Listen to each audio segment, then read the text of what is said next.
பட்டங்கள் ஆள்வதும் சட்டங்கள் செய்வதும் பாரினில் பெண்கள் நடத்த வந்தோம்.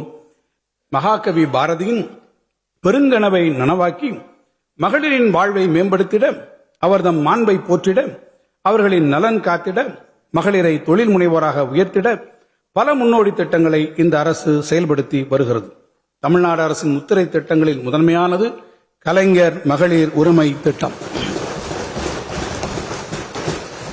இல்லங்களில் மகளிரின் உழைப்பை அங்கீகரிக்கும் வகையில் உரிமை தொகையாக 1000 ரூபாயை நேரடியாக அவர்களது வங்கிக் கணக்கிலேயே செலுத்திடும் இத்திட்டம் இந்தியாவிலேயே முன்னோடி திட்டமாக திகழ்கிறது. ஏறத்தாழ 1,31,00,000 மகளிர் பயன்பெறும் இந்த மகத்தான திட்டத்தை பிற மாநிலங்களும் பின்பற்றுகின்றன என்பதே இத்திட்டத்தின் வெற்றி என நாம் பெருமிதம் கொள்ளலாம்.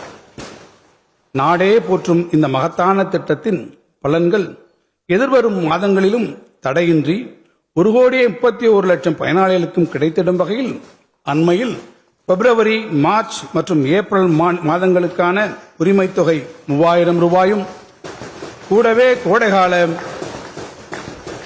சிறப்பு தொகுப்பான 2000 ரூபாயும் சேர்த்து மொத்தம் 5000 ரூபாய் மகளிரின் வங்கிக் கணக்கில் செலுத்தப்பட்ட போது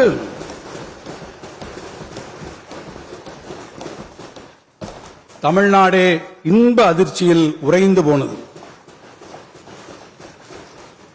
கடந்த வெள்ளிக்கிழமையன்று வைகறை பொழுதில் கதிரவன் உதித்து தன் பயணத்தை தொடங்கிய அதே வேளையில் ஆரம்பித்து 3 மணி நேரத்திற்கு உள் 1,31,00,000 மகளிர் வங்கிக் கணக்கில் 5000 ரூபாய் உரிமை தொகை வரவு வைத்தபோது இந்த நாடே திரும்பி பார்த்தது. மக்கள் மகிழ்ச்சி கடலில் திளைத்தனர். எதிர்காலத்தில் வரக்கூடிய தடைகளையும் நிகழ்நேரத்தில் கணித்து அவற்றையெல்லாம் தகர்த்து தன் குடிமக்களை காத்திடும் ஓர் உன்னத தலைவரை பெற்றது தமிழ்நாட்டின் நல்வாய்ப்பு. மகளிர் மனம் குளிர இல்லத்தரசிகளின் இதயங்கள் நிகழ்ச்சியில் நிறைந்திடும் வண்ணம் ஒரே நாளில் ஏறத்தாழ 6500 கோடி ரூபாய் நிதியினை தமிழ்நாடெங்கும் ஏழை எளியவரின் கரங்களில் தவழச் செய்த எங்கள் முறை செய்து காப்பாற்றும் மன்னவனாகிய மாண்புமிகு தமிழ்நாடு முதலமைச்சர் அவர்களுக்கு கோடானு கோடி மங்கையரின் சார்பாகவும் இம்மாமன்ற உறுப்பினர் சார்பாகவும் என் நெஞ்சார்ந்த நன்றிகளை உரித்தாக்குகிறேன்.